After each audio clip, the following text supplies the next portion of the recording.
Ora, muito boa tarde, bom dia, caso estejam a ver isto de manhã ou à noite. O meu nome é Marta Lourenço, sou a diretora do Museu Nacional de História Natural e da Ciência da Universidade de Lisboa e bem-vindos a mais um episódio das conversas a propósito de Carenque. Nós estamos a ter um conjunto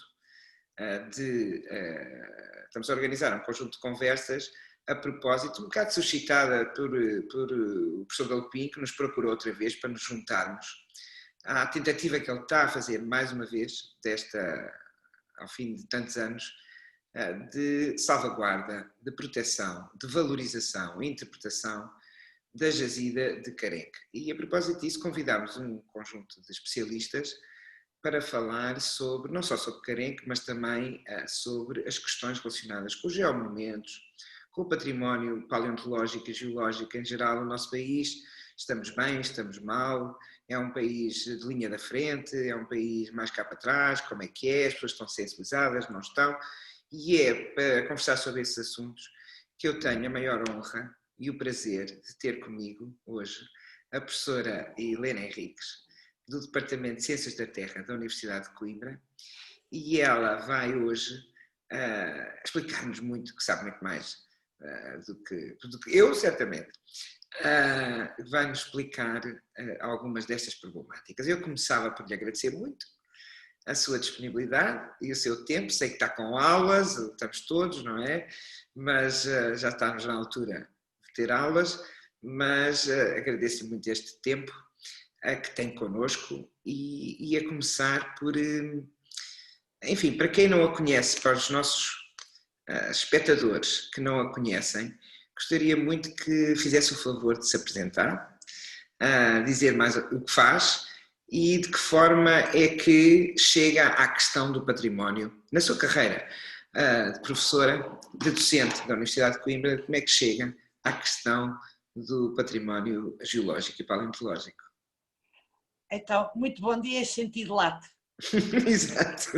Ou seja, para as 24 horas, seja qual for o horário que É vejam isso. esta emissão. Eu é que tenho que agradecer terem-se lembrado de mim e vou procurar dar o meu contributo. Ora bem, eu sou paleontóloga, já desde o século passado. Portanto, essa é a minha área de intervenção acreditada, digamos assim, e validada pelos graus académicos que todos nós obtemos. Como palavra-chave também, estudo jurássico, que é uma coisa relativamente familiar para as pessoas. Estudo um grupo particular de fósseis do Jurássico, que não são os dinossauros, porque estudo o Jurássico, o seu registro marinho, no proto-atlântico. E, em termos de proto-atlântico, aquilo que foram os primeiros episódios da abertura do Atlântico, a sedimentação que ocorria desse primeiro mar, há um registro particularmente extraordinário na costa portuguesa. A sério? Particularmente completo, espesso, ainda por cima tivemos a sorte que, em função da tectónica, em vez de esse registro estar soterrado e escondido dentro da litosfera, foi levantado. Portanto, está nas arribas, não é? Está nas arribas. Está acessível, ainda por cima, muitas vezes à beira-mar, o que torna tudo muito mais agradável. Claro. É nesse contexto que surge a minha preocupação ao constatar que esse registro, em alguns momentos do Jurássico, é único, singular e de relevância internacional. Isso é reconhecido pelas instâncias, pela literatura, reconhecido pelas associações científicas, pelos especialistas e por uma organização que é a organização afiliada da Unesco e que tutela o conhecimento científico, a União Internacional de Ciências Geológicas. Claro. Que reconhece isso e atribui uma marca, vamos chamar assim, que se chama Stratotype de Limite, ou Golden Spike, prego de ouro. Espera lá, que há muita gente aqui que não sabe. Portanto, estamos a falar das camadas que distinguem uma unidade temporal, digamos assim, de outra unidade temporal, não é? Exatamente. E que, regra geral, estão representadas nos afloramentos por defeito. Isto é, o tempo passou, mas não está lá toda a sua representatividade. Claro. No caso do Cabo Mondego, e vamos chegar agora ao Cabo Mondego, há pelo menos 2 intervalos temporais cujo registro é o melhor do mundo. Ok. Que são, portanto, vários argumentos, o registro fóssil, o registro paleomagnético, o registro sedimentar, com base em vários argumentos que não vale a pena agora esmiuçar. Sim. Ora bem, isto já... Pois há a parte histórica do estudo daquele intervalo temporal. Desculpe interrompê-la, mas só para as pessoas perceberem o que é o Cabo Mondego, bem, podem pensar que é o Cabo Mondego normal, e é, de certa forma é. Mas quando estamos a falar no contexto desta nossa conversa sobre património geológico e paleontológico do Cabo Mondego, estamos a falar da primeira descoberta de pegadas em Portugal, estudadas, não é? 1800, final do século XIX, não é? 1884. Foram descobertas, a história até é engraçada, porque parece que foram descobertas por pessoas comuns, não é? Mineiros que estavam a extrair carvão e chamaram os especialistas que foram ver e, de facto, aquilo depois foi publicado, não é? Um bocadinho mais tarde, os contramoldes foram feitos, foram para o museu de que eu agora sou diretora e eu confirmei com a Liliana Póvoas, esse está lá, não desapareceu, está tudo bem. E, portanto, também há uma componente de história do conhecimento que pois há, muito importante. Quando os dinossauros não eram moda. Exatamente, quando os dinossauros não eram moda, portanto havia a preocupação de perceber estas questões estratigráficas, porque é que as pegadas estavam onde estavam, que significado é que tinham, e depois nos anos 50, aliás eu tenho aqui uma fotografia que vou partilhar com os nossos, aliás até é engraçado, a professora Helena comentar connosco, porque eu vou mostrar aqui uma fotografia que eu tirei, aliás agradeço ao blog que eu não consegui encontrar de quem é, ao Blogspot Portugal em Pedra, agradeço muito, eles aliás têm aqui, esta é uma das... um dos níveis, é uma laje grande, que além de ter essas pegadas tridáctilas com 3 dedos, tem, como se pode ver, parece uns losangos. É isto aqui? Os losangos é isto? Okay. Não, isso é pegada. Losangos, não sei se tem. Esta forma, não se vê muito bem, mas digamos que esta forma de estas estruturas de ruptura, que as pessoas reconhecem, por exemplo, quando veem um charco com lama. Sim. A lama seca. O padrão de ruptura dessa lama é semelhante a este. O que é que isto significa?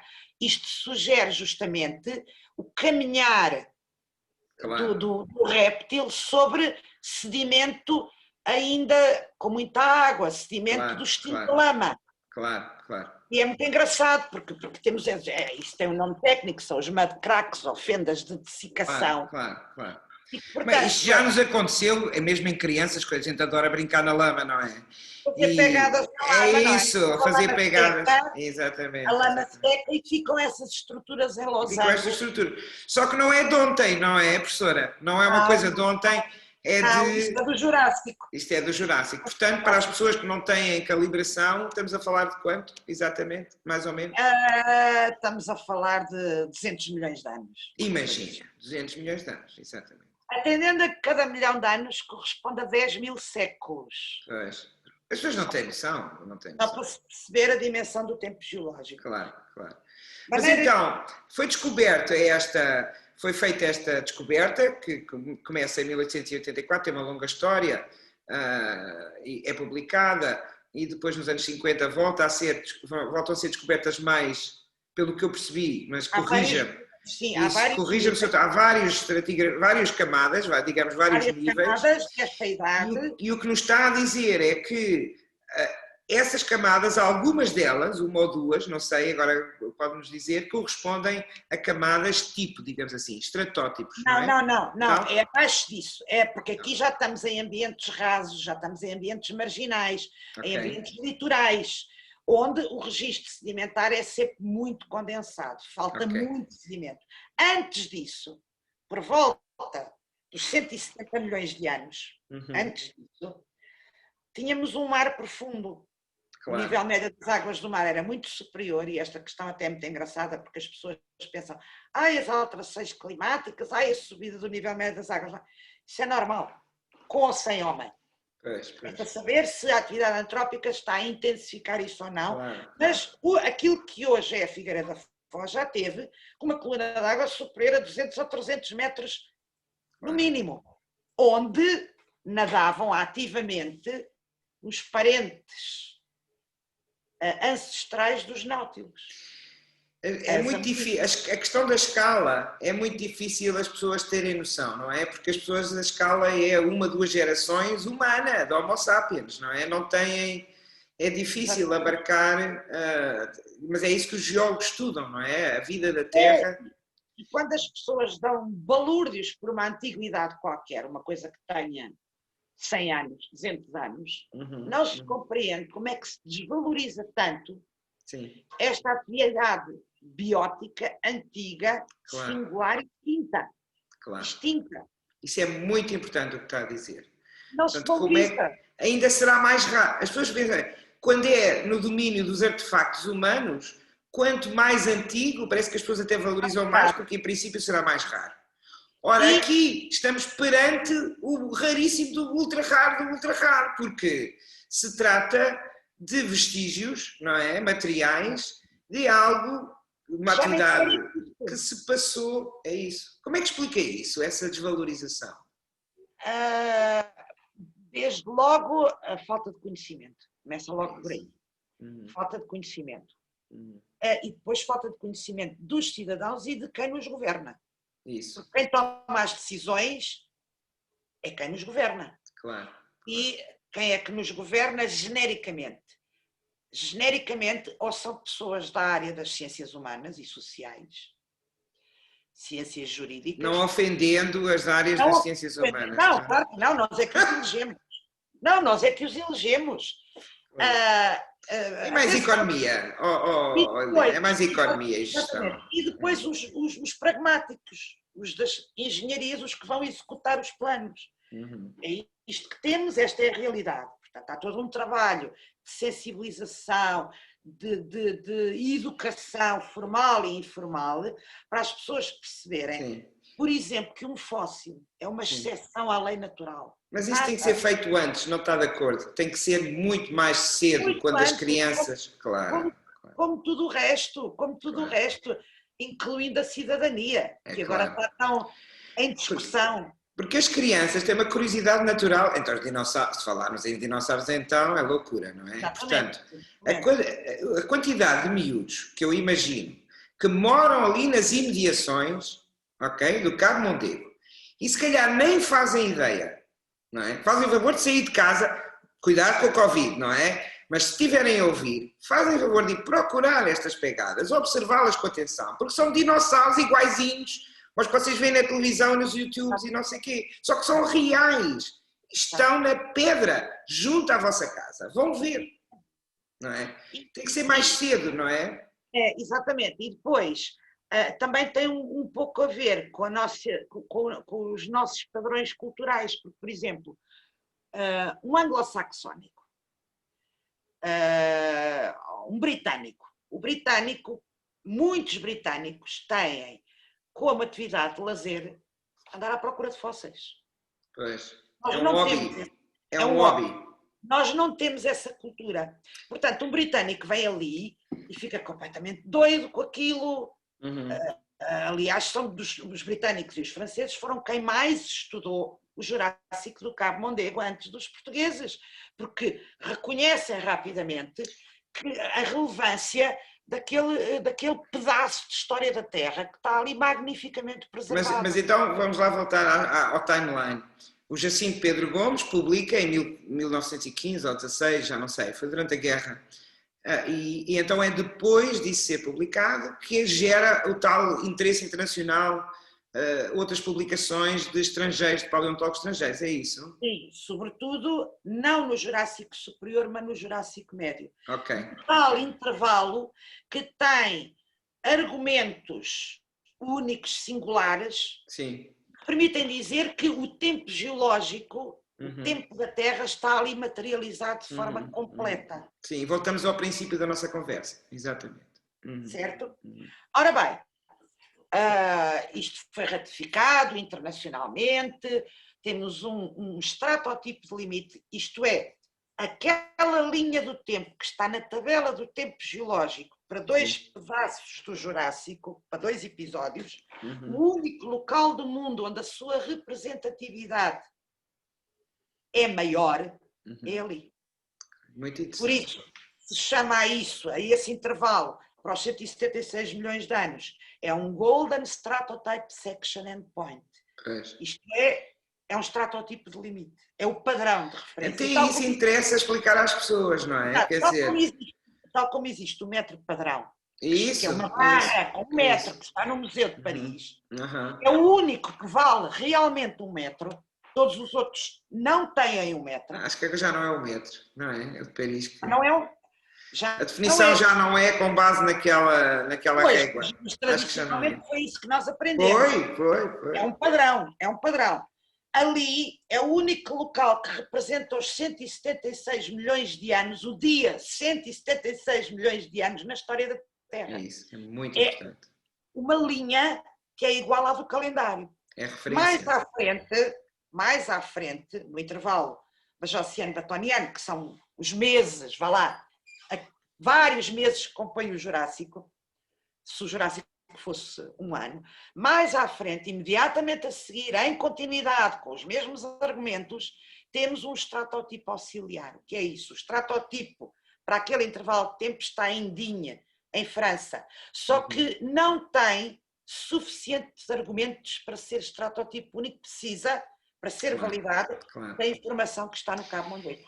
É o único local. E quem valida isso, claro, com base em estudos, com base em conhecimento, é a tal organização de que falou. União Internacional de Ciências. União Internacional, exatamente. Exato. Que no fundo são as grandes associações, grandes organizações científicas associadas à Unesco, criadas depois da Segunda Guerra Mundial, e que também definem os padrões meteorológicos, por exemplo, para a astronomia, para a meteorologia, para a geofísica, quer dizer, como é que se faz ciência, não pode ser toda a gente, um para cada lado, a inventar coisas, não é? E, portanto, é ir estruturando o conhecimento que se faz, fazendo as referências e os padrões para que depois se possa continuar e todos falem da mesma língua, não é? Se as pessoas forem ao Google e puseram Stratigraphic Chart, ou Geological Time Chart.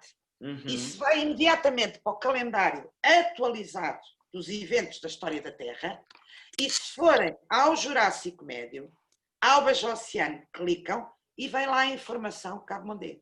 Ao Batoniano, clicam e vem lá a informação do estratotipo. Muito bem. Nós vamos, desculpa interrompê-la, mas lembrei-me de dizer que procurem, quando estiverem a ouvir este vídeo e a ver, procurem na descrição do vídeo, porque vão encontrar muitas destas referências, links que a professora está a dar, e depois podem procurar mais informação. Portanto, depois desta valorização, digamos assim... Está justificado a relevância do Está justificada a relevância científica do Cabo Mondego, relevância histórica já tem, porque é o primeiro, é a primeira vez, não é? Mineira, teve uma atividade mineira importantíssima, as pessoas se calhar não sabem, mas o Bonifácio, o José Bonifácio, foi um mineralogista português, foi entender... depois foi para o Brasil e tudo. Trabalhou lá, ele é um dos grandes responsáveis da independência do Brasil, e portanto às vezes as pessoas, há imensas inter-relações com outras áreas do saber e da nossa cultura lusófona. Toda a gente conhece no Brasil o Bonifácio porque foi o grande instigador, o intelectual amigo íntimo da Leopoldina também, Sim, porque sim.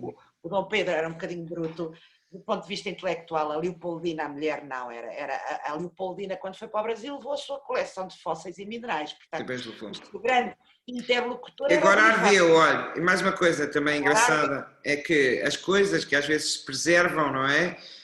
Já bem basta os desastres naturais e as coisas e os acidentes causados para nós não valorizarmos, não é aquilo que temos. Quer dizer, temos que valorizar, temos que conhecer, não podemos preservar sem conhecer. O que me faz. Exatamente. E Não, agora ia lhe saltando. perguntar se as pessoas se quiserem ir, hoje à tarde está mau tempo, mas se quiserem ir ao Cabo Mondego encontram alguma placa identificativa, sabem, têm alguma indicação para onde devem olhar, como é que fazem? Ainda bem que coloca essa pergunta tão pertinente, porque a resposta é não, apesar de estar classificado como monumento natural de âmbito nacional. Desde 2007, não é? Desde 2007, pelo que eu percebi. Também se forem a Carenque acontece o mesmo. Ou seja, isto traz-nos a Carenque e problemas genéricos que partilham todos, apesar de a lei prever, não é? Apesar da lei prever, apesar de haver gente como a professora, como o professor Galopim, como tanta gente em Portugal interessada pela questão da valorização do património geológico e paleontológico. Apesar de tudo, o que acontece é que na prática não se consegue traduzir, não é? Uma lei que até tem algum enquadramento, não é? Não se consegue traduzir na prática por sensibilização, interpretação, conhecimento, transferência para a sociedade. É isso, não é? Nem sequer conservação. Nem sequer conservação. Ora bem, isto tem um culpado. Porque esses territórios, os monumentos naturais de âmbito nacional que hoje existem, onde se inclui Carenque, a Pedreira do Galinha, o Cabo Mondego, são tutelados. São tutelados por um organismo que se chama Instituto da Conservação da Natureza e das Florestas.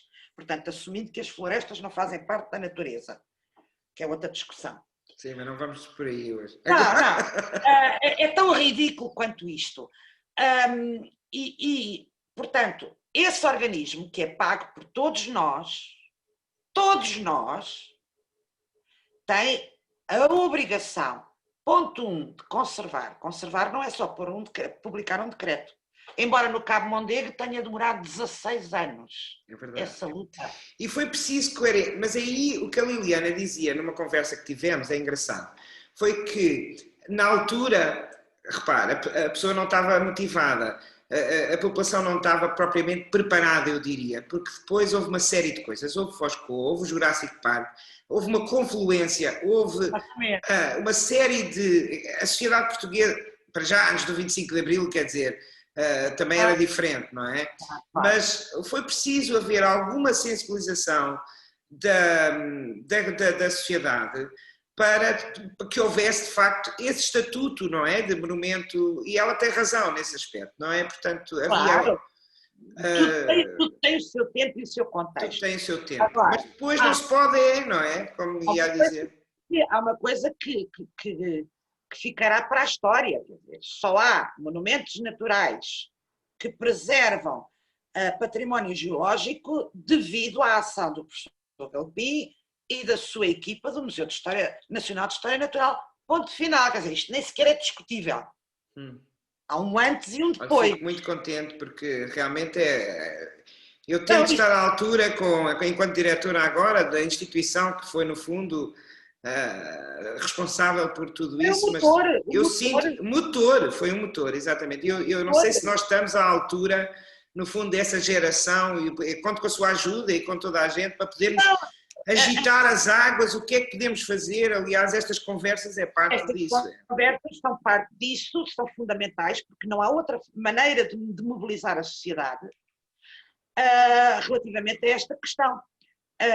No caso do Cabo Mondego é tão triste, e isso partilha exatamente a mesma situação com Carenque.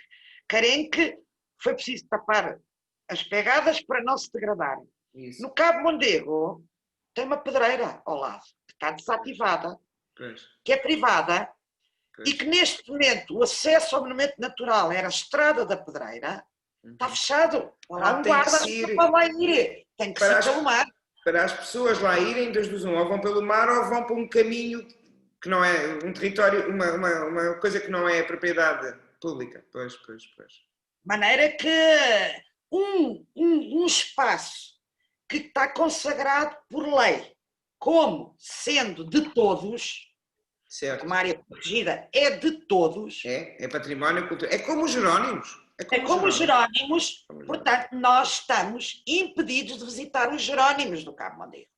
Há anos. Pois, pois. E isto não se resolve. Tal como em Carenque, estamos impedidos de usufruir, de aprender, de nos deslumbrarmos com aquelas pegadas porque têm que estar tapadas. Claro. Isto é inacreditável. Num país onde se esbanja tanto dinheiro. Aquilo são laboratórios. Claro. Aquilo, ainda por cima, há público interessado em ver. Pois há. Há público interessado em ver. Pois há. Ora bem, há turismo que se pode ancorar. Agora, a Câmara, por exemplo, as câmaras, no Carenque, a mesma coisa. Até pode ter muito boa vontade, que não sei se tem, mas até pode ter, mas depois não tem qualquer tutela sobre aquele território. A tutela sobre aquele território é do Instituto da Conservação da Natureza, que nem uma placa tem. Ou seja, mas espera aí, porque em Sesimbra, por exemplo, salvo erro, mas posso estar enganada, corrija-me, em Sesimbra, quem tem dinamizado aquilo tem sido, estamos a falar do Cabo Bichel, não é? Quem tem dinamizado a valorização e a promoção, que são aliás pegadas bem difíceis, eu tive que ir lá uma ou duas vezes para porque se não está apontado ninguém consegue ver aquilo, não é possível. Mas quem tem dinamizado muito tem sido a Câmara Municipal de Sesimbra, portanto eu acho que há um papel local para as populações locais, de facto, de valorização do seu próprio património. É verdade que é nacional, mas repare, é nacional, mas é primeiro, numa primeira instância, do centro, da região centro, de turismo, quer dizer, há tantas instâncias que podem pôr uma placa, explicar, olhe para ali, veja o que é que aquilo é, não é? Olha, aquilo significa isto. O que é que custa, não é? Não é preciso ser o governo, quer dizer, não é preciso ser o SNF, está a ver, acho eu. O que é que acha? Sim, eu acho isso, aliás, para a classificação do Cabo Mondego foi preciso o parecer favorável da Câmara e foram 16 anos até a Câmara ter os seus ciclos políticos e dar o parecer favorável, é uma coisa que é domínio público marinho, ou seja, ninguém poderia sequer construir ali nada, era uma coisa pacífica. Coisa pacífica. O problema é o que é que se pretende fazer no antigo território da fábrica. E chegou a haver projetos megalómanos. Da fábrica é a Pedreira, está a dizer, a Pedreira. Era da Simpor, agora não sei de quem é, provavelmente será dos chineses, está tudo vedado, e é propriedade privada. E a Câmara não consegue estabelecer nenhum acordo, pelo que eu sei, de colaboração com essa gente teima em alterar o plano diretor municipal, porque aquilo era espetacular para fazer uma urbanização, porque neste país só se constrói casas. Só se constrói casas. Mas só para ficar claro para os nossos ouvintes, tudo isso está a falar, não põe em risco as pegadas, só está a pôr em risco é o acesso e ver o acesso público, digamos assim. Não é tanto... Sim, e a lei também não está a ser cumprida, porque a exploração acabou e não houve recuperação da paisagem. Aliás, alguns dos buracos são lixeiras. Isso é outra questão, pois. É outra questão. Portanto, o Ministério da Economia também não está muito interessado em que se cumpra a lei. De maneira que, quer Carenque, quer o Cabo Mondego, apesar de terem o estatuto mais alto que uma área protegida pode ter, depois está completamente... Na prática, sim, não se consegue, sim. Nem uma placa, que eu acho que quase, sei lá, um benemérito da zona. Se alguém me está a ouvir, pelo amor de Deus, entre em contacto com a professora Helena Henriques, que ela explica o que é que tem que pôr num painel custa 5 tostões. Pelo amor de Deus. Não, e depois se for ao site do ICN, a caracterização dos monumentos naturais também é uma coisa muito pobre. Muito pobre, são 3 linhas.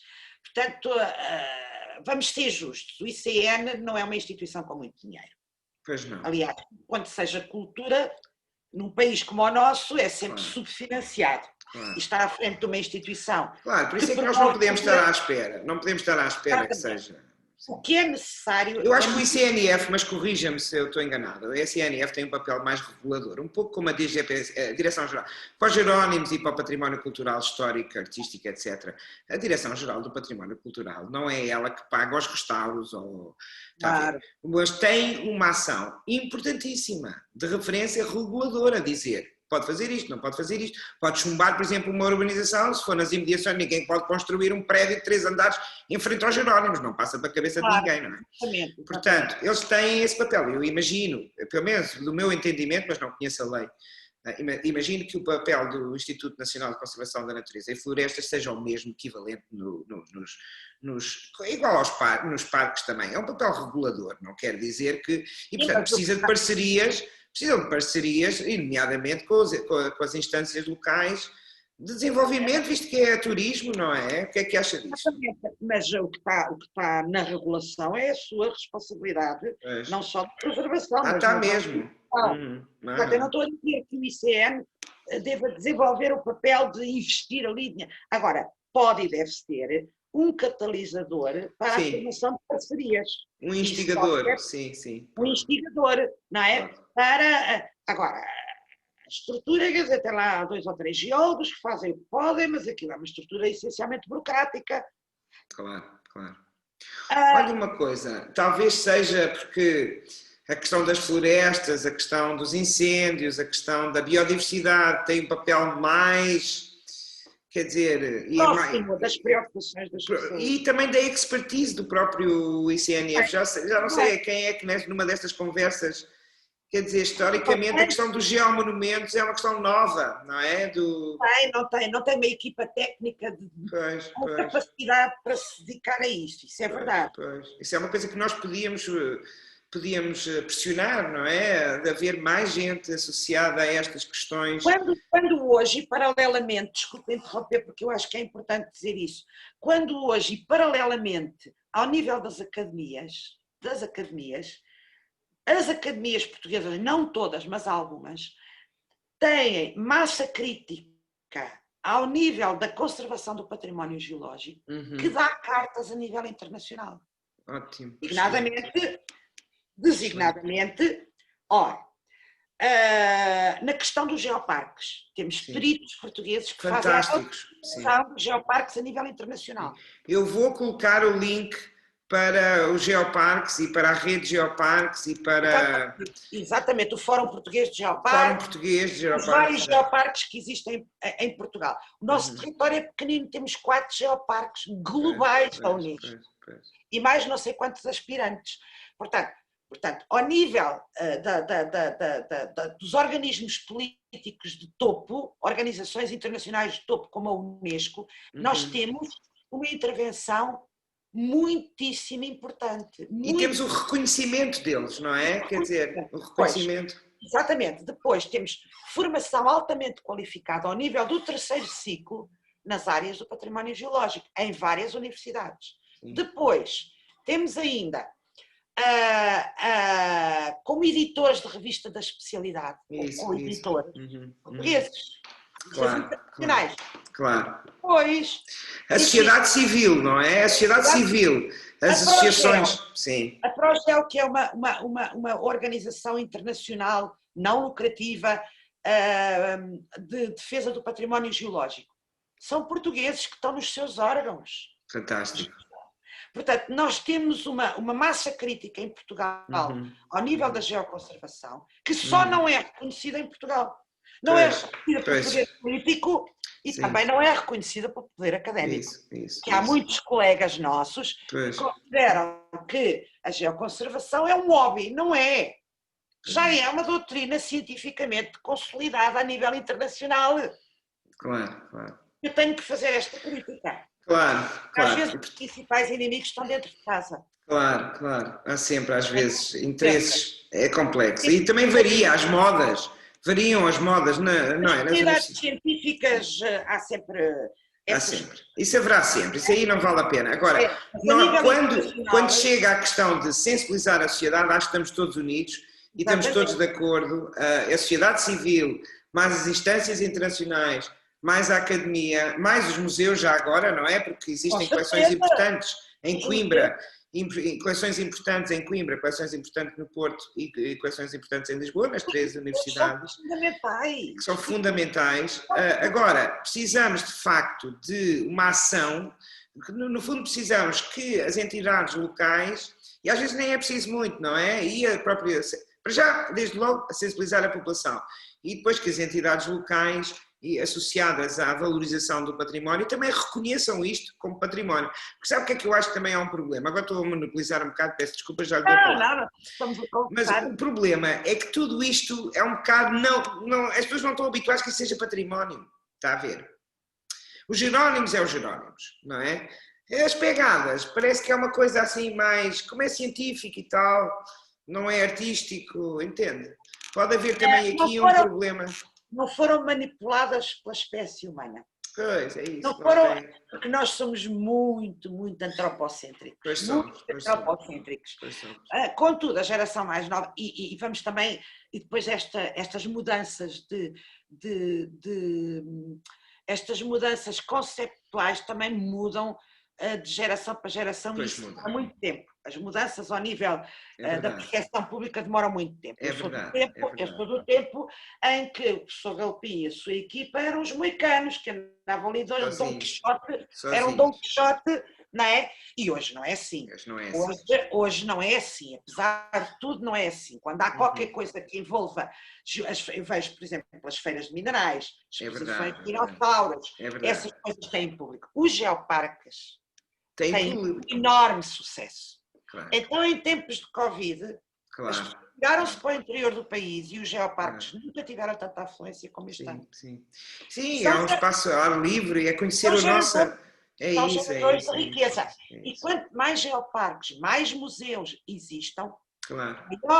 maior é a percepção pública sobre estes temas. Claro. Eu não acho que... É muito importante o que está a dizer, muito Eu não acho que os museus vão inviabilizar o valor dos geoparques e vice-versa, não. Não, complementam-se, claro. Quando as pessoas aprendem a consumir informação acerca de geologia, querem consumir cada vez mais. Claro. Se fosse verdade que fossem antagónicos, não se abriria a toda a hora IKEAs, hipermercados. Com certeza. Não é? Porque consumo... Eu nem sabia que isso era argumento, que havia antagonização entre os parques e os museus. Mas quem é que diz isso? Mas quem é que... Mesmo às vezes entre geoparques e candidaturas a geoparques, às vezes há isso. Estou a ver. Competição por fundos, não é? Imagino. Ok. Qualquer dia temos o país todo cheio de geoparques. Tomáramos nós. Sim, que se gerasse riqueza dessa maneira... ecologicamente tão saudável. Claro que isso não é possível. Isso não é possível. Mas também o estabelecimento do geoparque não depende apenas de vontade política. Claro. O estabelecimento do geoparque requer, como requisito fundamental, a existência de património geológico de relevância internacional. Claro. Logo, à cabeça. Pois. Se não tem relevância internacional, não pode passar para as fases seguintes de rede. Claro. E também tem que ser espalhado, imagina eu, num território, porque quer dizer, um geomonumento, apesar de ter o mesmo valor do ponto de vista de equivalência, quer dizer, também projeção internacional, importância internacional, etc. Mas é localizado, é uma singularidade. Portanto, é um geossítio. É um geossítio. É um geossítio que alavanca, como agora se diz muito, a candidatura a geoparque. Claro. E nós vemos várias candidaturas a decorrer a geoparques, algumas não cumprem este requisito. Não cumprem este requisito. O requisito básico é ter património geológico de relevância. E quem é que define, quem é que depois reconhece os geoparques? É o ICNF ou é a sociedade civil? Não tem nada a ver com o ICNF. Okay. A candidatura emerge da sociedade civil. Protagonizada ou por um município, ou por uma associação que inclui o município. E inclui os restaurantes da região, as associações que queiram participar. Candidatura abrangente, não é? É como agora também se diz bottom-up. Bottom-up. Emerge da sociedade civil. Depois é preciso cumprir uma série de requisitos que estão plasmados no guia para candidaturas geoparques e que é da Unesco. Claro, já percebi. E logo tem que ser um território suficientemente amplo para que haja a expectativa de um bom plano de gestão conduzir a desenvolvimento. Claro, já percebi. Tem que demonstrar muito mais do que o simples valor, tem que mostrar que vai ser útil, que vai se valorizar, que vai promover desenvolvimento, etc. Muito bem. É o envolvimento comunitário que serve às necessidades educativas do território e não só, que gera riqueza com produtos endógenos, mas a base é ter património. A base é ter património relevante internacionalmente. Exatamente. E, aliás, no Cabo Mondego existiu uma candidatura à Geoparque, aqui há uns tempos, que era municipal, que, entretanto, abortou. Qual é a Câmara da Tutela? Ali. É Figueira da Foz. É Figueira da Foz. Que ainda por cima tem um turismo sazonal. Pois tem. Mas, enfim, por acaso ontem estive na discussão de uma tese de doutoramento sobre investigação acerca do envolvimento da comunidade da Figueira da Foz na candidatura à Geoparque, com vários instrumentos de avaliação. De facto, verificou-se que houve envolvimento da população. Entretanto, o projeto abortou, por várias razões. Pois. Mas isso era giro dar-me o link depois do repositório da Universidade de Coimbra. É da Universidade de Coimbra a tese? Não, é do Porto. Da Universidade do Porto. Era engraçado dar-me o que eu punha também, completava aqui no vídeo. Porque é uma tese... Foi para correções... Sim, tudo bem, mas quando tiver a gente põe na mesma, porque fica... Pelo menos o nome, diga-me o nome da aluna, sabe de cor, ou do aluno. Estefânia Lopes. Estefânia Lopes, muito bem. Procurem então. Estefânia Lopes foi uma pessoa que fez uma tese recente, não é? Quer dizer, foi defendida ontem ou qualquer coisa.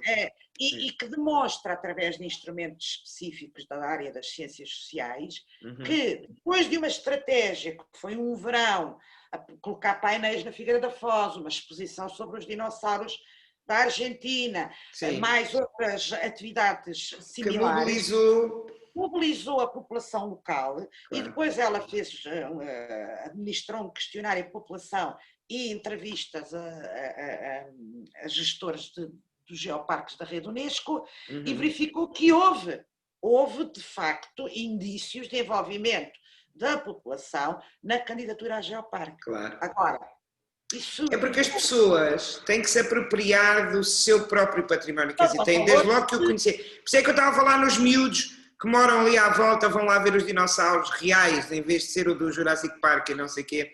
Quer dizer... Agora depois é a questão, para os professores fazerem saídas... Agora está com pronto. Isso agora não vale a pena estar a pensar Não é nisso. só agora, há muito tempo que é preciso autorização de faz, é preciso estar planificado. O ano anterior é preciso não sei o quê, e é preciso que a maré esteja baixa. Claro, para poder então ir lá pelo caminho. Portanto, não é fácil. E não é seguro, porque depois sobe a maré e ficam lá presos, Deus me livre, não é? Quer dizer, portanto, já percebi, por isso é que é importante o tal caminho que é privado. Já percebi. Ok. Olha, professora, não sei se já reparou, mas já estamos há uma hora à conversa, praticamente. O tempo passa a correr. Foi dito tão pouco. Não foi, não.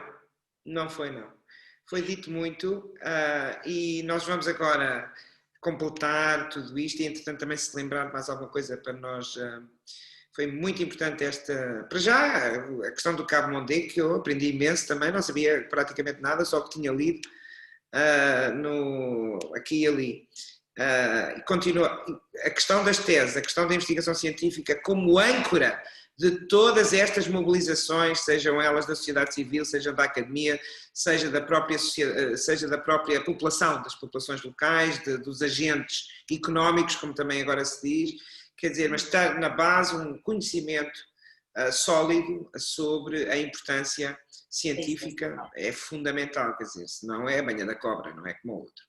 Portanto, obrigadíssimo, professora, por esta conversa, adorámos. Sim, foi ótimo. Quando precisarmos mais alguma coisa. Olha, se houver alguma questão e tudo que as pessoas coloquem depois nos comentários, eu dirijo para si. Muito obrigada, professora. Bem, Deus. E quanto a nós, muito obrigada e espero que nos sigam no próximo episódio, que penso que será na próxima semana, a esta hora. Muito obrigada.